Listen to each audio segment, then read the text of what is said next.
शुभविवाह या मालिकेच्या 29 ऑक्टोबरच्या भागामध्ये फायनली भूमी महाजनांच्या घरामध्ये लक्ष्मीपूजनाच्या दिवशी लक्ष्मी बनून येणार आहे आणि आकाशला आता मात्र भूमी आणि बाळ यांची ओढ जी आहे ती रागिणीच्या विरोधात जाऊन भूमीला या घरामध्ये आणणार आहे। रागिणी आणि पौर्णिमा अभिजित यांच्या कारस्थानांच्या पलीकडे जाऊन भूमीचं बाळच भूमीला आता दिवाळीचा मोठ्या सुनेचा अधिकार, आकाशच्या बायकोचा अधिकार आणि पटवर्धनांच्या सुनेचा म्हणजेच महाजनांच्या सुनेचा अधिकार मिळवून देणार आहे। 29 ऑक्टोबरच्या भागामध्ये भूमी इकडे आकाशचा फोटो बघत उदास असते। तिला आपल्या सगळ्या चांगल्या आठवणी आठवत असतात।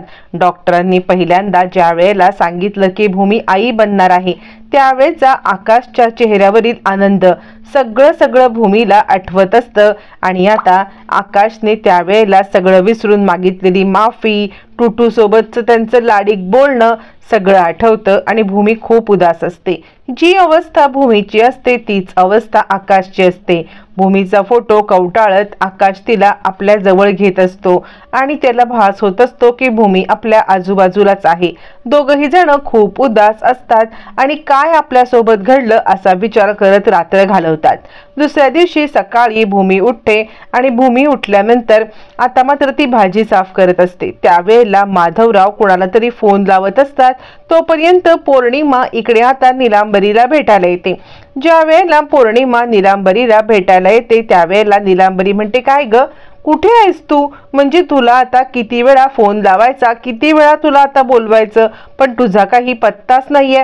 यावरती पौर्णिमा म्हणते, अगं ती भूमी गेल्यापासून घरातली मोलकरीण झाले मी, घरात सगळ्या कामं करायला लागतात आणि त्यातच आता ही भूमीताई गेले आणि त्यामुळे घरातल्या सगळ्या कामांचा माझ्यावरती लोड आलाय। पण तुला मी सांगायला जे फोन केला होता ना किंवा तुला जे भेटायला मी आले ना ते या कारणासाठी आलेली आहे की या सगळ्यामध्ये तू न भूमी आणि आकाश यांची भेट काहीही करून होऊ देऊ नकोस, यांच्यामध्ये मध्यस्थी करू देऊ नकोस। यावरती नीलांबरी बोलायला लागते, अगं मी तर नाही काही करणार, पण ना तुझे बाबा या सगळ्यामध्ये काही ऐकणार नाहीयेत। ते त्या दोघांना एकत्र आणून राहणार म्हणजे राहणार, म्हणून मला असं वाटते की ते काहीतरी करतील। यावरती आता इकडे पौर्णिमा म्हणायला लागते, अगं मग तू का आहेस, तू या सगळ्यामध्ये खोडा घाल ना, तू या सगळ्यामध्ये किती काही झालं तरी त्यांना एकत्र येऊ देऊ नकोस, तेवढं तर काम तू कर की, तेवढं तरी काम तुला जमलंच पाहिजे। असं म्हणत ती नीलांबरीवरती जबाबदारी सोपवून आता निघून जाते। तोपर्यंत इकडे दुसऱ्या दिवशी रागिणीची नाटकं सुरू होतात। आकाश आता खूप अस्वस्थ असतो। भूमी नसल्यामुळे आकाशला कशातही मन लागत नसतं। आकाशचं मन काहीही करायला मानतच नसतं, त्याला या सगळ्याचा खूप त्रास होत असतो। मग आता रागिणी इकडे आता आकाशला सांगते, आकाश उठ उठ आकाश। आकाश म्हणतो, काय झालं? यावरती रागिणी म्हणते, आता मी तुझी ही अवस्था नाही पाहू शकत, आत्ताच्या आत्ता तू इथून उठ आणि चल, बाहेर चल। यावरती आकाश म्हणतो, अगं आई काय करतेस तू? रागिणी म्हणते, आपण आता जायचं आहे ते म्हणजे भूमीकडे जाऊन तिची माफी मागायची, माफी मागितल्याशिवाय तिला इकडे घेऊन यायचं आहे आणि आता आपण या सगळ्या गोष्टी सॉर्ट करून टाकायच्या। यावरती अभिजित म्हणतो, आई अगं कुठच्या मातीची बनलेली आहेस तू? म्हणजे तुझा भूमीने इतका अपमान केला, तुझ्यावरती इतके घाणेरडे आरोप केले तरी सुद्धा या सगळ्यामध्ये तू तिची बाजू घेऊन महानता दाखवायला चाललीस। यावरती पौर्णिमा म्हणते, देवी आहात तुम्ही देवी, तुम्हाला तर मला वाटते देव्हारातच बसवायला पाहिजे। म्हणजे आता इतकं सगळं होऊन त्या भूमीच्या पायाशी नाक घासायला तुम्ही जाणार का? रागिणी म्हणते, तुम्ही दोघांनीही गप्पा बसा, मला तुम्हाला दोघांशीही काही बोलायचं नाहीये। मला जे आकाशसाठी वाटतं ना ते मी सगळं करणार। आकाश तू चल, माझ्यासोबत चल। असं म्हणत रागिणी त्याचा हात धरून त्याला घेऊन चाललेली असते। आकाश तिचा हात झटकतो आणि हो बाजूला तू। हे बघ, एक गोष्ट लक्षात ठेव, जोपर्यंत भूमी तुझी माफी मागत नाहीये तोपर्यंत या सगळ्यामध्ये मी काही येत नाही।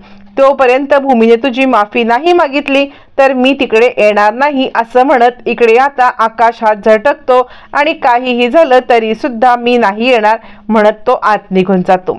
आणि इकडे रागिणी आकाश आकाश आकाश बाळा असं आता करत राहते आणि आकाशवरती निघून जातो। तिला तेच हवं असतं। आणि ती म्हणते बघितलंस मी कशा पद्धतीने या सगळ्यामध्ये अडकवून टाकलं या दोघांना, किती काही झालं तरी या सगळ्यामध्ये या दोघांना मी एकत्र येऊ देणारच नाही.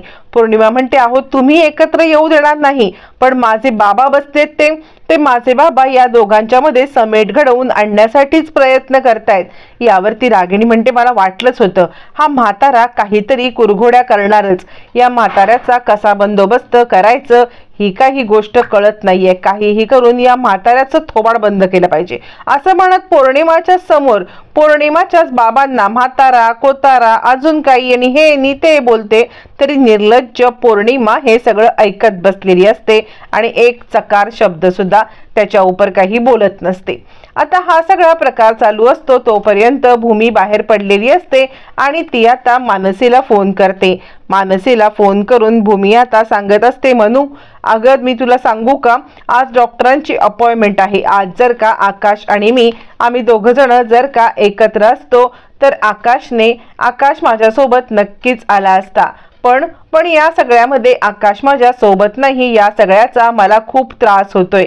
यावरती इकडे आता मानसी म्हणते ताई तू काळजी करू नकोस, मी येईन तुझ्यासोबत तिकडे येईन आणि आपण डॉक्टरांकडे जाऊया, तू काळजी करू नकोस.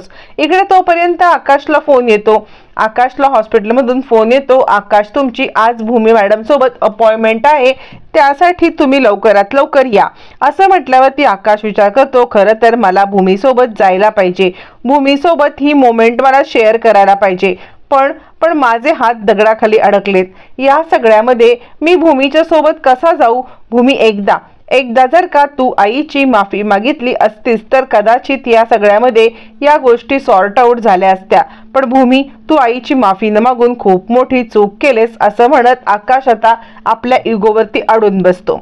तोपर्यंत इकडे आता भूमी आणि मानसी बोलत असताना अथर्व ते सगळं ऐकतो. मानसी सांगत असते ताई तू काही काळजी करू नकोस, किती काही झालं तरी मी तुझ्या सोबत आहे आणि मी तुझ्या सोबत राहणार आहे. कुणीही जग तुझ्या विरोधात गेलं तरी सुद्धा या सगळ्यामध्ये मी तुझ्या सोबत येणार. आणि हे सगळं अथर्व ऐकतो आणि तो चिडतो आणि तो म्हणायला लागतो काय चाललंय म्हणू तुझं, म्हणजे या सगळ्यामध्ये तुला आता कळत नाहीये का की ती बाई माझ्या आईला इतका त्रास देते आहे आणि माझ्या आईला त्रास देणार त्या बाईच्या सोबत तू जाणार. यावरती मानसी म्हणते ती माझी बहीण आहे, एक गोष्ट लक्षात ठेव, माझ्या बहिणीच्या सोबत मला जायला पाहिजे. तुमचं कितीही काही भांडण झालं असलं तरी हे नातं माझं आणि माझ्या बहिणीचं आहे आणि त्यामुळे मी हे नातं निभावणार. यावरती आता मात्र चिडलेला असतो अथर्व आणि तो म्हणतो काय चाललंय तुझं, माझी बहीण काही नाही जायचं आहे आणि ही तुझ्या नवऱ्याची ऑर्डर आहे. आता हे सगळं भूमी ऐकत असते आणि आता फोन ठेवल्यावरती मानसी म्हणते ताई तू त्याच्याकडे लक्ष नको देऊस, म्हणजे ना तो रागाच्या भरात जे काही बोललाय ना ते सगळं त्याने रागाच्या भरात बोललाय, तू त्या गोष्टीवरती लक्ष देऊ नकोस असं म्हणत आता इकडे ती भूमी म्हणते नको म्हणू, तू नको येऊस, मी माझी एकटी जाईन असं म्हणत भूमी सुद्धा या सगळ्यामध्ये एकटी जाण्याचा निश्चय करते.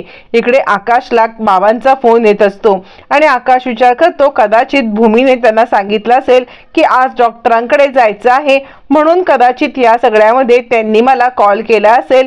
काय करू, कॉल उचलू की नको, नाही पण कॉल तर उचलायलाच पाहिजे. आणि तो माधवरावांचा कॉल उचलतो. माधवरावांचा कॉल उचलल्यावरती माधवराव म्हणतात आकाशराव म्हणजे हे बघा मला भूमीने जे प्रकार घडलाय तो सगळा सांगितलाय, कोण बरोबर कोण चूक या फंद्यात मला पडायचं नाहीये किंवा कुणी काय केलं हे मला म्हणायचं नाही. मला फक्त तुमच्या बाळासाठी तुमच्या दोघांशी एकत्रितपणे बोलायचं आहे. तुम्ही दोघांनी एकत्रितपणे बसून माझ्या समोर जे काही आहे ते बोलावं इतकीच माझी इच्छा आहे. कोण चूक कोण बरोबर या फंद्यात मला सुद्धा पडायचं नाहीये आणि मी तुम्हाला सुद्धा अडचणीत पाडणार नाहीये. त्यामुळे तुम्ही इकडे येऊ शकाल का. यावरती आता आकाशकडे काही उत्तर नसतं. आकाश म्हणतो बाबा तुम्ही जर का बोलताय तर मी नक्की तिकडे येईन असं म्हणत आकाश फोन ठेवतो. फोन ठेवल्यावरती भूमी म्हणते बाबा का तुम्ही बोलवलं, त्याची इच्छा नसताना तुम्ही त्याला असं फोर्स करून बोलवलेलं मला अजिबात आवडलेलं नाहीये.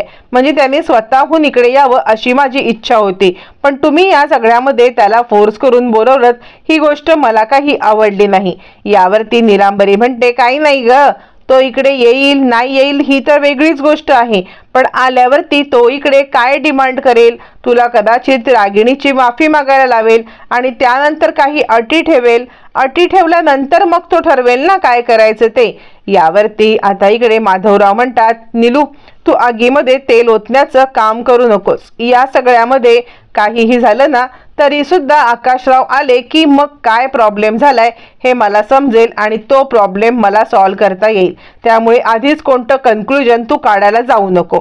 असं म्हणत इकडे आता माधवराव निलांबरीला गप्प करतात. पण निलांबरी आगीमध्ये तेल ओतण्याचं काम अगदी अचूक करत असते आणि या सगळ्यामध्ये सगळ्यांना भडकवण्याचं सुद्धा काम करत असते. पण याच सगळ्यामध्ये आकाश मात्र विचार करतो, बाबांनी मला बोलवले म्हणजे मला जायला पाहिजे. म्हणून आता इकडे आकाश जाण्यासाठी निघालेला असतो. भूमी विचार करते, खरंच आकाश येईल नाही येईल, भूमीला जरा शंकाच असते. तोपर्यंत इकडे आकाश विचार करतो, बाबांनी जर का बोलवले त्यांचं जे काही म्हणणं आहे ते ऐकतो, त्यांना माझं म्हणणं समजावून सांगतो आणि मग मी पुन्हा येईन. असं म्हणत आकाश निघाल्यावरती इकडे खाली मात्र तमाशा चालू असतो. खाली आता मोठ्या मोठ्याने अभिजित ओरडत असतो, आई तुला काय गरज होती, तुला सांगितलं होतं ना की या सगळ्यामध्ये स्वतःचा अजून किती अपमान करून घेशील.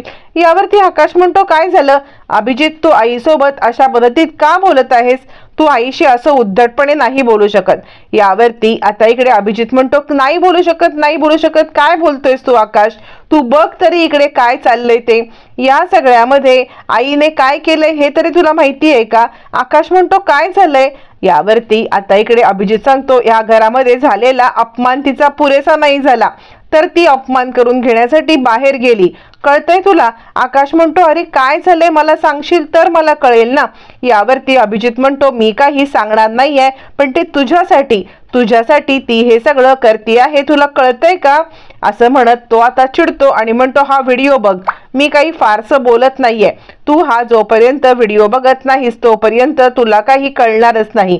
असं म्हटल्यावर ती कसला व्हिडिओ, म्हणून आता आकाश तो व्हिडिओ पाहायला लागतो.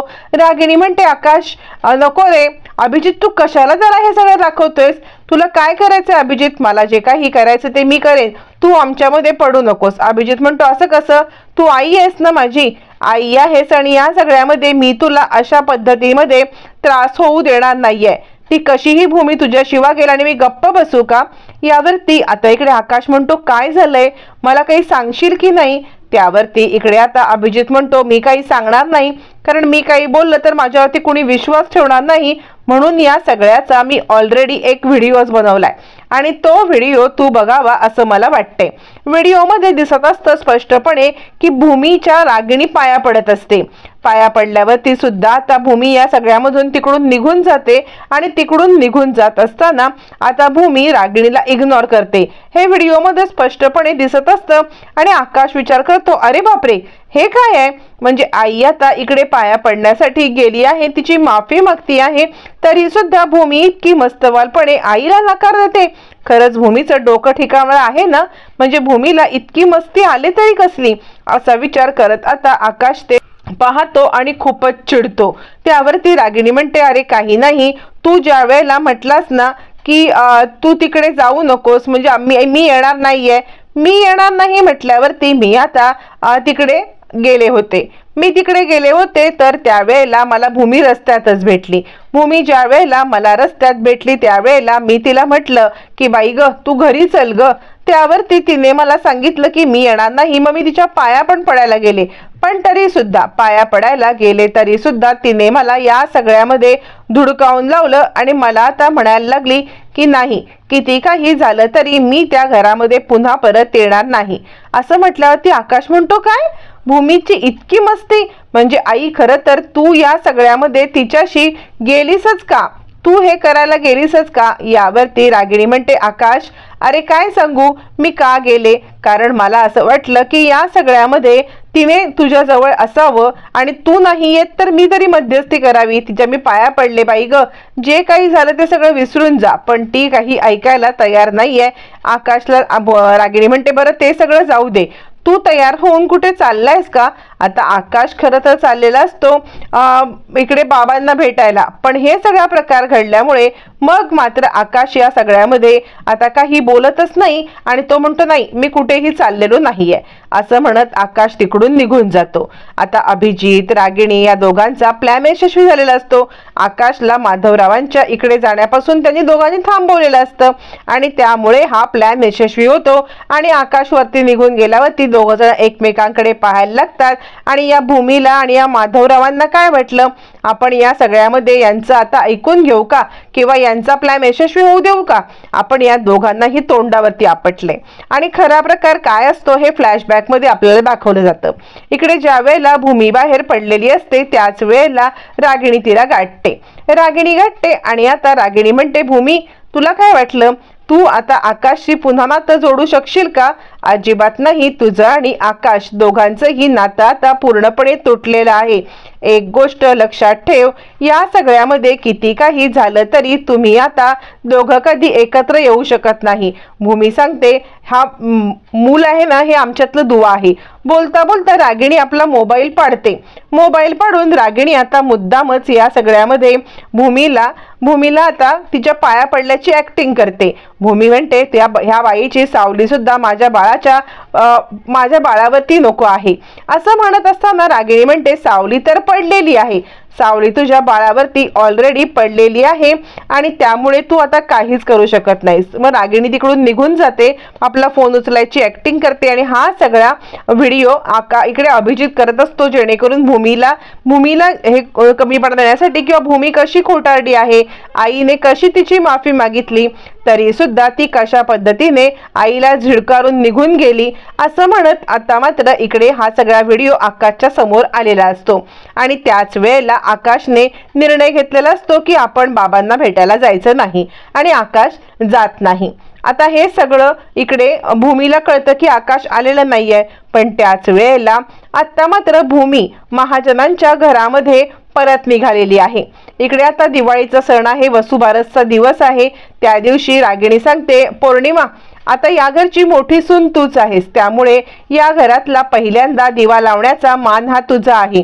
रांगोळीवरती पहिला दिवा लावायचा आणि मग घरातले सगळे दिवे उजळायचे, हा मान आजपासून तुझाच आहे, म्हणजे पहिल्यांदा तू हा मान घे असं म्हणत तिला मान दिल्यावरती बाकी आजीला आकाशला सगळ्यांनाच वाईट वाटत असतं. पण आता दुसऱ्या घरामध्ये मोठी सून नाही म्हटल्यावरती हा मान पौर्णिमाकडे आपसुकच येणार असतो. पौर्णिमा आता त्या मानाच्या लायक जरी नसली तरी आता इकडे भूमी नसताना आता पौर्णिमाच हे लावणार, पण नियतीला हे मान्य नसतं. भूमी रिक्षा करून तिकडे पोहोचत असते आणि ज्या वेळेला भूमी रिक्षा करून पोहोचते त्यावेळेला घरची लाईट्स ऑफ झालेल्या असतात आणि त्याच वेळेला भूमीची एंट्री होऊन भूमी दिवा लावते. आजी म्हणते घरच्या लक्ष्मीने घरचा दिवा लावलाय, पुढचे सुद्धा विधी सगळे भूमीच करणार. भूमीच्या हातून लक्ष्मीपूजन झाले.